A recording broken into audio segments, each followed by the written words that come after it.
ओम श्री गणेशाय नमः। जय श्री बालाजी। मैं सुचिता त्रिपाठी आप सभी के अपने प्रिय चैनल शाश्वत एस्ट्रोयोग में आप सभी का दिल से स्वागत करती हूँ। कर्क लग्न के सभी 12 भावों में गुरु का फल क्या होगा उसके विषय में चर्चा करते हैं। कर्क लग्न हम सभी जानते हैं कि बहुत इमोशनल, बहुत सेंसिटिव लग्न है। कर्क लग्न के जो जातक होते हैं काफ़ी भावुक स्वभाव के होते हैं और काफ़ी नम्र दिल के होते हैं। ऐसा माना गया है कि गुरु जो हैं वो लग्न में अगर बैठते हैं तो हमारे किसी पुण्य जन्म के पाप या पुण्य का प्रभाव होता है। तो पाप का प्रभाव कब होता है? जब गुरु के ऊपर बहुत सारे मैलेफिक इफेक्ट आ जाए, 3 से ज़्यादा, जैसे राहु, केतु, शनि, मंगल आदि का। लेकिन अगर के अनअफ्लिक्टेड गुरु लग्न में बैठते हैं तो ऐसा माना जाता है पिछले जन्म के कुछ बहुत अच्छे कर्म थे जो हमारा जन्म हुआ। तो वृषभ राशि पहले ही मैंने जैसा कि आप सभी को बता रखा है कि वृषभ राशि 1, 3, 5, 7, 9, 11 होती है। और जो डिग्रीज वाइज जो अवस्था होती हैं 0 से 6 डिग्री, प्लैनेट अपना थोड़ा कम फल दे पाते हैं। 6 से 12 डिग्री थोड़ा सा ज़्यादा दे पाते हैं। युवा अवस्था में होते हैं तो उनके फलों में वृद्धि होती है, मतलब वो एकदम पूरा फल देते, संपूर्ण फल देने में सक्षम होते हैं, चाहे वो सम राशि में हो चाहे वृषभ राशि में हो। और वृद्धावस्था में वो तब होते हैं जब वो 18 से 24 डिग्री के होते हैं, मतलब उनके फलों में काफ़ी कमी आ जाती है। और न्यूनतम कमी, सबसे ज़्यादा कम वो 24 से 30 डिग्री अवस्था में देते हैं अगर कि वो सम राशि में है। और वृषभ राशि में है तो बाल अवस्था के होते हैं तब भी वो कम ही फल देते हैं। उच्च में कर्क में लग्न में जो मतलब यहाँ पे गुरुदेव उच्च के होते हैं। जैसे हम कहते हैं ना, दूध के अंदर अगर हल्दी मिला दें तो वो अमृत तुल्य बन जाता है। तो चंद्रमा से हम दूध का भी विचार करते हैं। और मकर में 5 डिग्री पे परम नीच के होते हैं। मूल त्रिकोण साइन उनका धनु राशि है। तो यहाँ पे अगर गुरु लग्न में ही बैठ जाते हैं तो क्या फल देंगे? सबसे पहली बात तो गुरु जो है इस कुंडली में लग्न 6th हाउस के और भाग्य भाव के स्वामी होकर लग्न में बैठे। ऐसा ऋषि पराशर आदि की पुस्तकों में लिखा गया है, हमारे जो धर्म ग्रंथ हैं उनमें लिखा गया है कि अगर कि किसी भी प्लैनेट का एक राशि अगर केंद्र त्रिकोण में आ जाए तो उसे षष्ठी अष्टमें होने का दोष नहीं लगता है। तो गुरु की एक राशि जो है वो 12th हाउस में आ जाती है। अब गुरु अगर लग्न में बैठेंगे तो क्या फल देंगे? काल पुरुष के हिसाब से गुरु की 9 नंबर राशि जो है यहाँ पे आती है और 12 नंबर राशि मीन राशि मतलब यहाँ पे आती है। अब अगर के गुरु लग्न में ही बैठ जाएंगे तो जातक बहुत बुद्धिमान, बहुत विवेकी, बहुत अच्छे स्वभाव वाला होगा। हाँ, ये है कि गुरु अगर के लग्न में है तो जातक का शरीर कई बार मोटा होने की संभावना बनती है। अब ऐसा जातक 9th के लॉर्ड होके लग्न में ही बैठे तो भाग्यशाली भी होगा, उसे पिता का पूरा सहयोग होगा, उसे धर्म आदि में काफ़ी रुचि भी होगी, क्योंकि यहाँ से हमारा जो है धर्म ट्राइन पूरा एक्टिवेट हो जाता है। संतान की का सुख प्राप्त होगा, हायर एजुकेशन अच्छी होगी। और उसके साथ साथ 7th हाउस को देखने की वजह से मैरिड लाइफ भी काफ़ी अच्छी होती है ऐसे लोगों को। इनका लाइफ पार्टनर जो होता है इनके मनोनुकूल मिलता है, इनके मन के अनुसार मिलता है, घर में सुख शांति जैसा वातावरण इन्हें मिलता है। इन्हें हायर एजुकेशन का भी भाग्य मिलता है, क्योंकि 9th हाउस से हम हायर एजुकेशन को देखते हैं। तो इनको 9th हाउस की वजह से फादर के सहयोग के साथ साथ हायर एजुकेशन का भाग्य भी मिलता है। अब अगर के कुंडली के दूसरे घर में गुरु बैठ जाते हैं तो किस तरह का फल देते हैं?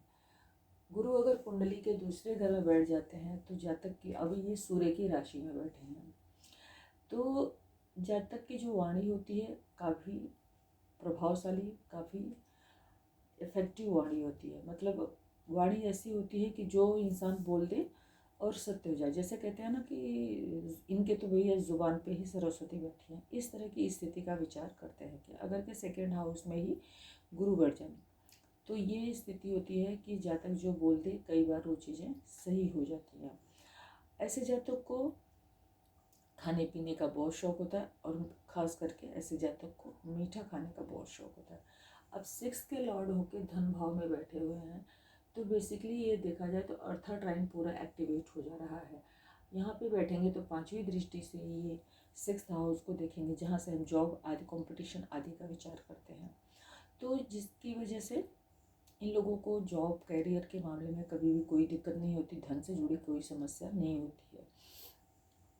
और इसके साथ जब इन्होंने अपना 7वीं दृष्टि से अष्टम हाउस को देखना है, तो जनरली ऐसे लोगों को ससुराल का सुख भी प्राप्त होता है और इन लोगों को जो पैतृक संपत्ति होती उसको प्राप्त करने में कोई बाधा नहीं आती। इनको पैतृक संपत्ति भी आराम से प्राप्त हो जाती है। और यहाँ पे बैठे हुए गुरु अब 9वीं दृष्टि से 10वें घर को देखें, 10th हाउस को देखेंगे तो कर्म क्षेत्र में जहाँ पे जॉब करते हैं वहाँ पे भी उनका बहुत अच्छा लोगों के साथ बैठना उठना, या कहते हैं ना उसमें अच्छी प्रोग्रेस, डे बाय डे अच्छी प्रोग्रेस होने की संभावना बनती है। अब चूँकि यहाँ पे 6th हाउस के लॉर्ड हैं और 2nd हाउस में वाणी स्थान में बैठे हैं, तो कई बार इनकी वाणी जो होती है कुटुंब में कुछ ऐसा बोल देते हैं। अब सिंह राशि में जुपिटर है, तो कई बार वाणी ऐसी है कि स्ट्रेट फॉरवर्ड निकल जाती है, जिसकी वजह से बात लोगों को बुरी लग जाती है। लेकिन ये ऐसे जातक परिवार का पालन पोषण करने वाले होते हैं। अब इसके बाद बात करते हैं गुरु जब तीसरे घर में बैठ जाते हैं। 3rd हाउस में गुरु को मरणकरण स्थान बोला गया है, काफ़ी अच्छा नहीं बोला गया है। कहते हैं कि अगर किसी के गुरु 3rd हाउस में होते हैं तो ऐसे लोगों को जनरली पितृदोष, ऊपरी बाधा आदि, धनहानि आदि की समस्या का भी सामना करना पड़ता है। जीवन में काफ़ी उतार चढ़ाव देखने को मिलता है ऐसे लोगों को। मैरिड लाइफ जो है वो ठीक ठाक चलती है। मेल्फिक अगर इफेक्ट भी आ जाए तो गुरु की दृष्टि की वजह से बचाव होते रहता है। और उसके बाद 7वीं दृष्टि से भाग्य भाव को देखते हैं तो पिता का पूरा सहयोग और सपोर्ट इनको प्राप्त होता है। पिता से इनको कोई परेशानी नहीं होती, पिता इनके काफ़ी सहयोगी होते हैं और इन्हें भी धर्म कर्म आदि में काफ़ी रुचि रहती है। ये भी धर्म के रास्ते पे चलने वाले होते हैं। एकादश हाउस को देखते रहते हैं तो एकादश हाउस से इन्हें मतलब लाभ की जो कहते हैं स्थिति जो है इनकी बरकरार रहती है। मतलब इनको लाभ के साधन स्रोत कहीं न कहीं से बाय डिफ़ॉल्ट मतलब भाग्यवश इनको मिलता रहता है। अब अगर गुरु कुंडली के 4थे घर में बैठ जाते हैं तो 4थे घर में बैठने के बाद गुरु जो है इन्हें माता का सुख पूरा प्राप्त होता है। ऐसे लोगों को माता के प्रति काफ़ी स्नेह होता है और माता का संपूर्ण सुख प्राप्त होता है। यहाँ पर बैठे गुरु की जो दृष्टि है वो अष्टम हाउस में पड़ती है। अभी मोक्षा ट्राइन जो है एक्टिवेट हो गया। यहाँ पे बैठेंगे तो अष्टम को देखेंगे और द्वादश स्थान को देखेंगे, उसके साथ 10वें घर को देखेंगे। अभी यहाँ पे बैठे हुए गुरु जो है व्यक्ति को मतलब गूढ़ विद्या के प्रति काफ़ी नॉलेजेबल बनाते हैं। मतलब इन लोगों को गूढ़ विद्या में रुचि होती है, मतलब जो डेप्थ नॉलेज जिसको बोल सकते हैं। तंत्र मंत्र साधना आदि में इनको काफ़ी विश्वास होता है और इन्हें काफ़ी ऐसी चीज़ों में, ऐसी विद्याओं में रुचि होती है। और यहाँ पे बैठ के गुरु जो है 10th हाउस को देखेंगे तो ये अपने कार्य क्षेत्र पे अपने सहयोगियों के साथ इनका बहुत अच्छा बातचीत होता है, मतलब अच्छा रिलेशन होता है और ये उसमें बहुत अच्छा कर पाते हैं। मतलब जो इनका कर्म क्षेत्र होता है वहाँ पे इनका नाम होता है, वहाँ पे इनका मान सम्मान होता है। हालांकि लोग ये जानते हैं कि इनको ये अपने मान सम्मान को किसी भी कीमत पे बिल्कुल भी सैक्रिफाइस नहीं करते। इनकी जो माता होती हैं वो भी काफ़ी धार्मिक प्रवृत्ति की होती हैं और उसके अलावा काफ़ी मतलब थोड़ा सा जिसको बोलते हैं मेरे अपने उनका जो ईगो नहीं बोल सकते, मतलब उनको अपने मान सम्मान की बहुत चिंता रहती है, क्योंकि गुरु जो है वो नॉलेज के साथ साथ मान सम्मान आदि के भी कारक माने जाते हैं। उसके बाद गुरु की जो दृष्टि है यहाँ पे मोक्ष स्थान पे पड़ती है। ऐसे जातक को धर्म यात्रा आदि करने में भी बहुत रुचि होती है। ऐसे जातक को बेडरूम लाइफ जो है वो भी उनकी काफ़ी अच्छी होती है। ऐसे जातक के पिता के पास भी धन की मात्रा या संपत्ति की मात्रा अगर हम बोलें तो अच्छी होती है। कहते हैं कि गुरु की दृष्टि में अमृत होता है। तो गुरु अगर किसी मैलेफिक हाउस को भी देखते हैं तो हमें काफ़ी हद तक प्रोटेक्ट करते रहते हैं। बेसिकली ऐसा होता है कि गुरु की प्लेसमेंट अगर के किसी खराब भाव में है तो जनरली गुरु हमारी रक्षा करने में अपनी पूरी एनर्जी को लगा देते हैं। बात करेंगे गुरु जब पंचम हाउस में आ जाते हैं। कहते हैं कारको भावना से गुरु जो है वो संतान देने के कारक हैं। गुरु जब पंचम हाउस में बैठ जाते हैं, इनके साथ साथ कई सारे मैलेफिक इफेक्ट अगर आ जाएं। अब 6 के लॉर्ड होके यहाँ पे बैठे हैं तो कई बार कंपटीशन आदि जो होते हैं, कंपटीशन आदि के क्षेत्र में थोड़ा सा स्ट्रगल की स्थिति ज़्यादा हो जाती है। हालांकि व्यक्ति हायर एजुकेशन गेन कर लेता है, लेकिन काफ़ी स्ट्रगल के बाद। हायर एजुकेशन इसलिए गेन कर लेता है क्योंकि यहाँ पर बैठे गुरु की दृष्टि जो है वो 9th हाउस पे अपने खुद के घर पे पड़ती है, जहाँ से हम हायर एजुकेशन का विचार करते हैं। अब यहाँ पे अगर गुरु बैठे हैं तो ऐसा जातक जो है कई बार लव रिलेशनशिप में धोखा खाने का भी संकेत बना देते हैं। 6 के लॉर्ड हैं, 5th में बैठे हैं तो कई बार लीवर से जुड़ी समस्या, शुगर की समस्या, पेटों से जुड़ी समस्या आदि देने का काम करते हैं। कई बार कई लोगों को क्या पाचन तंत्र जो है वो खराब होने की भी संभावना बनती है। यहाँ पे बैठे गुरु की जो दृष्टि है वो 9th हाउस पे पड़ती है। पिता के साथ संबंध अच्छे होते हैं, पैतृक संपत्ति आदि प्राप्त करने में कोई बाधा नहीं आती है। धर्म कर्म में काफ़ी रुचि रखते हैं, काफ़ी धार्मिक प्रवृत्ति के भी होते हैं। इसके अलावा इनकी जो दृष्टि है एकादश भाव पे पड़ती है, तो एकादश भाव पे दृष्टि पड़ने की वजह से इनके जो अपने बड़े भाई बहन होते हैं, बड़े कर्मचारी होते हैं, सीनियर अधिकारी होते हैं, उनके साथ इनके जो संबंध होते हैं वो काफ़ी मधुर होते हैं। और पंचम के हाउस में बैठ के गुरु जब लग्न को देखते हैं तो व्यक्ति काफ़ी धार्मिक प्रवृत्ति के होंगे और काफ़ी ज्ञानवान होते हैं, जिसको बोलते हैं एक तो बुद्धिमान होना और एक ज्ञानवान होना। तो ऐसे जातक काफ़ी ज्ञानवान होते हैं। इनको हर तरह की पुस्तकें, ज्ञान से जुड़ी जो हमारी धार्मिक पुस्तकें होती हैं उनको पढ़ने का काफ़ी इनको रुचि रहता है, इंटरेस्ट रहता है। चूँकि स्टेज भी हैं तो लग्न के ऊपर दृष्टि जाना कई बार शुगर आदि पेट आदि की बीमारी इनको होने की संभावना बन जाती है।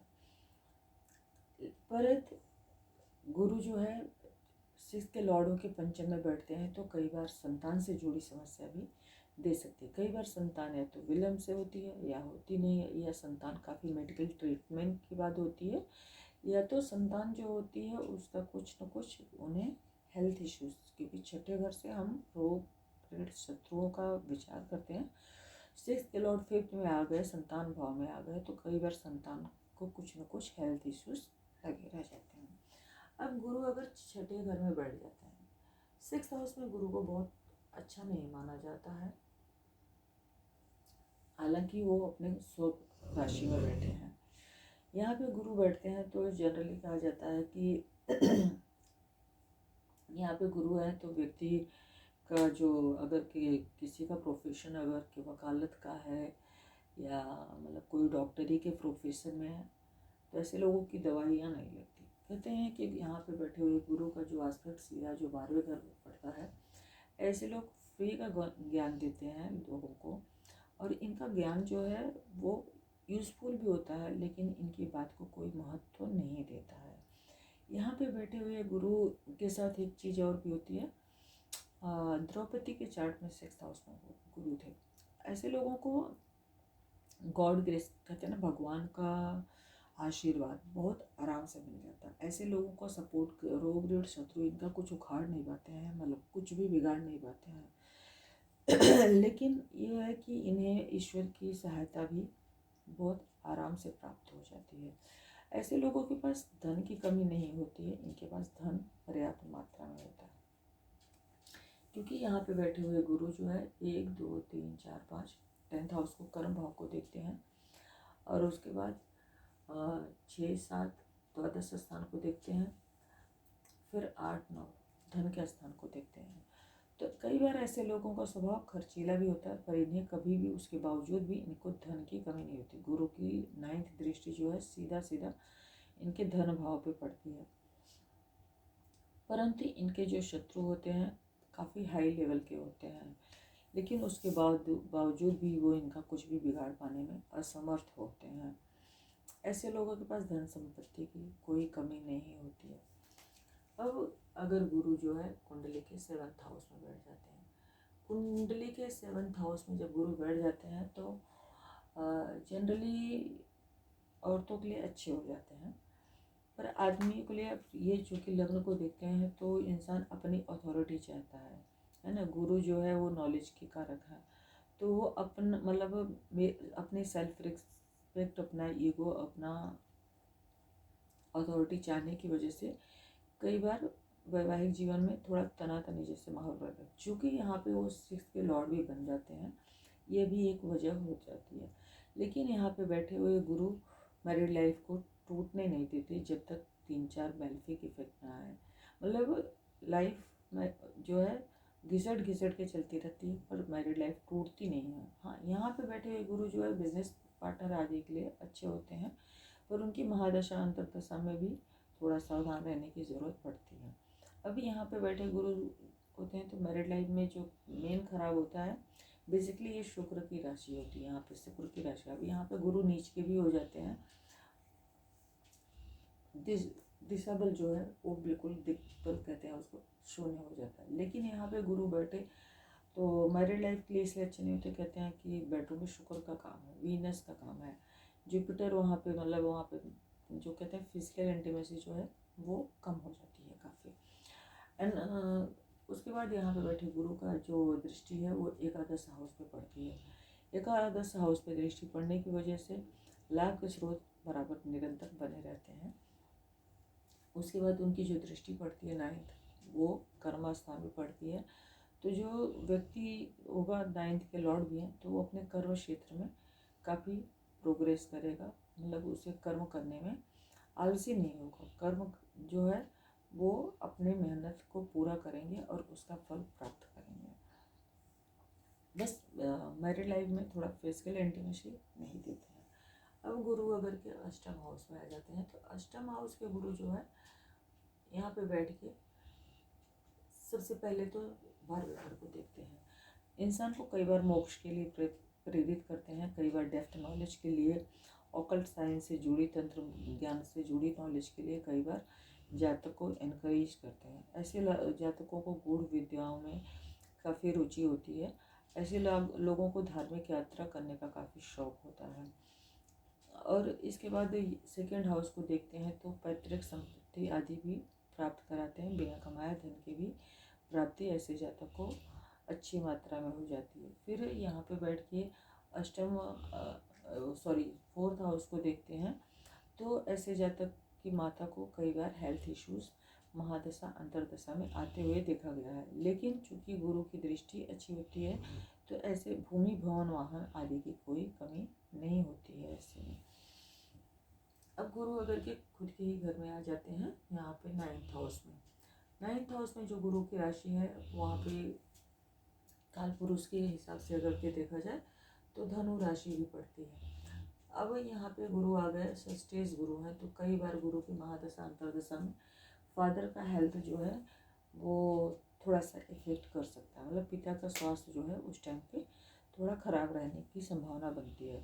हालांकि यहाँ पे गुरु जब बैठते हैं तो हायर एजुकेशन के लिए बहुत अच्छा हो जाता है। व्यक्ति को धर्म कर्म में काफ़ी रुचि हो जाएगी, क्योंकि यहाँ पे बैठे हुए गुरु भाग्य भाव में बैठ के लग्न को ही देखेंगे। तो ऐसे जातक को धर्म कर्म में, फादर में, धार्मिक यात्राओं में काफ़ी इंटरेस्ट रहेगा। उसे मतलब कहते हैं कि 9th हाउस में गुरु को सबसे अच्छा माना गया है। व्यक्ति काफ़ी धार्मिक प्रवृत्ति का हो जाता है। कहते हैं कि अगर किसी के 9th हाउस में अगर जुपिटर हो और अगर कि वो झूठ मूठ के भी, मतलब बिना मन के भी अगर वो पिंडदान पितरों का दान कर देते हैं तो वो संतुष्ट हो जाते हैं। 9th हाउस के गुरु जो है बैठ के लग्न के साथ साथ 5th हाउस को देखते हैं। ऐसे लोगों के पूर्व जन्म के कर्म बहुत अच्छे होते हैं। यहाँ पे बैठ के गुरु व्यक्ति को धार्मिक प्रवृत्ति का बनाते हैं, पिता के साथ काफ़ी लगाव वाला बनाते हैं।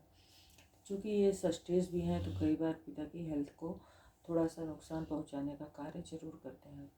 उसके बाद इनकी जो दृष्टि है छोटे भाई बहन के स्थान पे पड़ती है, तो छोटे भाई बहनों के साथ संबंध काफ़ी मधुर रहते हैं। इनको जो लॉन्ग ट्रैवल शॉर्ट ट्रैवल होता है उसमें भी इनको काफ़ी आराम या सुकून महसूस होता है, सुख महसूस होता है। अब ऐसे गुरु जब पंचम स्थान को देखते हैं तो ऐसे लोगों की संतान जो है वो भी काफ़ी भाग्यवान होती है। इन्हें संतान की प्राप्ति और हायर एजुकेशन की प्राप्ति होने में कोई परेशानी का सामना नहीं करना पड़ता। अब अगर के गुरु दोबारा से यहाँ 10th हाउस में आ जाते हैं, 10th हाउस में गुरु आ जाते हैं तो कई बार जॉब चेंज करने के बार बार अवसर आते रहते हैं। यहाँ पे बैठे हुए गुरु का जो दृष्टि है धन भाव भी पड़ती है। धीरे धीरे करके व्यक्ति ऊंचे से ऊंचे पोजीशन पे पहुँचते रहता है। जॉब करना ऐसे लोगों को काफ़ी सूटेबल होता है और ऐसे लोग धीरे धीरे करके अपने जॉब में डे बाय डे प्रोग्रेस करते जाते हैं। लेकिन कई बार ऐसे लोग जो है वो भाग्य भाव का संबंध कर्म भाव से बन गया। कई बार ऐसे लोग धर्म के मठाधिकारी जैसे बड़े पंडित, पुरोहित, पुजारी आदि भी होने की संभावना बनती है। अब ऐसे लोग कई बार अपने फादर का ही व्यवसाय आगे बढ़ाते हैं और उसी से परिवार का पालन पोषण करते हैं। यहाँ पे बैठे गुरु की जो दृष्टि है वो चतुर्थ हाउस पे पड़ती है तो माता के साथ संबंध अच्छे होते हैं। भूमि, भवन, वाहन आदि की मकान की मात्रा अच्छी होती है, मतलब बड़ी मात्रा में इनके पास घर होता है। उसके बाद यहाँ पे बैठे गुरु की जो दृष्टि है 6th हाउस पे बैठी है तो ऐसे गुरु रोग ऋण शत्रुओं को समाप्त करने के लिए अपना पूरा प्रयास लगा देते हैं। ऐसे लोगों के पास अगर ऐसे लोग बाई चांस मकान आदि के लिए लोन ले लेते हैं तो उसको ख़त्म करने में उनको ज़्यादा कठिनाई का सामना नहीं करना पड़ता है। अब गुरु अगर एकादश हाउस में आ जाते हैं तो यहाँ पे बैठे हुए गुरु की जो दृष्टि है वो तीसरे घर पे पड़ती है। तो यहाँ पे गुरु की दृष्टि पड़ने की वजह से इनके संबंध छोटे भाई बहनों के साथ अच्छे होंगे, मधुर होंगे। प्लस इनको कर्म क्षेत्र में कुछ न कुछ अच्छी प्रोग्रेस आगे मिलती रहती है। इनका जो नौकर चाकर आदि होते हैं वो इनके भाग में नौकर चाकर आदि का पूरा सुख लिखा हुआ होता है। ऐसे लोगों को संतान, लव अफेयर आदि में भी काफ़ी सपोर्ट मिलता है और इनको गेन के रास्ते जो है अलग अलग माध्यम से प्राप्त होते रहते हैं। 11th हाउस में बैठे हुए प्लैनेट सारे ही अच्छे फल देते हैं तो यहाँ बैठे हुए गुरु की जो दृष्टि है वो 5th हाउस के साथ साथ 7th हाउस पे पड़ने की वजह से मैरिड लाइफ का भी इनको सुख प्राप्त होता है। आई एम सॉरी, एक्चुअली मेरा पेट टूट गया है, थोड़ा सा डिस्टर्बेंस क्रिएट कर रहा है। मैं अभी आप सभी से दिल से माफ़ी चाहती हूँ। उसके बाद बात करेंगे गुरु अगर 12th हाउस में आ जाते हैं तो गुरु अगर 12th हाउस में आ जाते हैं तो मोक्ष हाउस बोलते हैं। यहाँ पे बैठे हुए गुरु की जो दृष्टि है 4th हाउस पे पड़ती है तो इनके पास भूमि, भवन, वाहन, माता का सुख आदि सब अच्छी मात्रा में होता है। कई बार ऐसे लोग विदेश से धन प्राप्ति करते हैं और कई बार ऐसे लोग हायर एजुकेशन के लिए बाहर जाके अच्छी शिक्षा ग्रहण करते हैं। उसके बाद यहाँ पे बैठे गुरु की जो दृष्टि है वो 6th हाउस पे पड़ती है। ऐसे लोग कैसा भी कंपटीशन हो बाहर का जाके भी अगर उसको जीतना है तो जीत लेते हैं, क्योंकि 6th हाउस से हम कंपटीशन का विचार करते हैं। अब गुरु वहाँ बैठ के 12वें, मतलब वो घर से तो बहुत दूर हो गए, लग्न से बहुत दूर हो गए, 12वें में चले गए व्यय स्थान में, तो हायर कंपटीशन आदि जीतने में भी कोई समस्या नहीं होती। ऐसे लोगों को गूढ़ विद्याओं में बहुत ज़्यादा रुचि होती है, बहुत ज़्यादा इंटरेस्ट होता है और ऐसे लोगों को कहते हैं कि इन लोगों का श्राप और आशीर्वाद दोनों ही बहुत लगता है। तो ऐसे कहते हैं किसी स्पेशल पर्पस की वजह से इनका जन्म हुआ होता है या पिछले जन्म में कुछ कर्म गलत हो गए हैं उसको इम्प्रूव करने के लिए जन्म हुआ होता है। ऐसे लोगों को से ना तो दुश्मनी लेनी चाहिए न बहुत ज़्यादा दोस्ती, क्योंकि ऐसे लोग अगर नाराज़ हो गए और कुछ गलत बोल दिए तो कई बार वो चीज़ हो जाने की संभावना बहुत ज़्यादा होती है। मेरा वीडियो आप सभी को कैसा लगा? अगर वीडियो अच्छा लगा हो तो प्लीज़ वीडियो को लाइक करें, चैनल को सब्सक्राइब करें। अपने फ्रेंड्स और रिलेटिव्स के साथ शेयर ज़रूर करें। आप सभी का बहुत बहुत धन्यवाद। श्री हरि विष्णु आप सभी का दिन मंगलमय करें। धन्यवाद।